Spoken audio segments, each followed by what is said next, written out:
If you're a manager, a director, or even a C-level executive of your department, then you may already be aware of the disparity that often exists between the training dollars you spend and the performance results you gain from that training.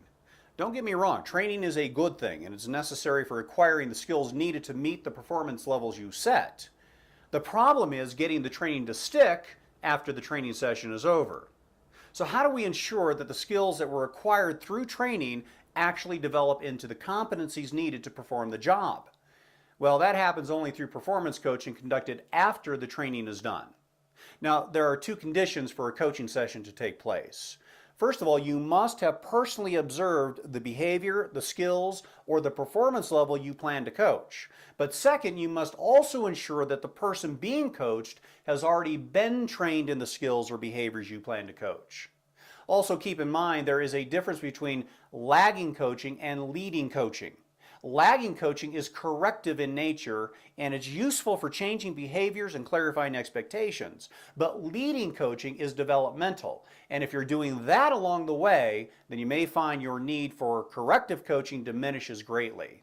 So let's say an employee has been trained in customer service skills, but after 3 months or so you're still seeing the same level of performance you saw prior to the training. That's certainly an opportunity to do some coaching, but that's also a lagging opportunity instead of a leading opportunity. On the other hand, let's say you set up weekly observations and follow-up coaching sessions with that employee immediately after the training ends. This gives you an opportunity to develop the skills learned in the training while it's still fresh in mind in the employee and stave off any misconceptions and misunderstandings about performance expectations. The result after the same 3-month period is, instead of having to correct undesirable behaviors and retrain skills, you're now reaping the benefits of a fully developed competency. Well, that wraps up this edition of the Support Edge. But be sure to catch us next time when we'll look at a tool that will help you coach these sessions more effectively.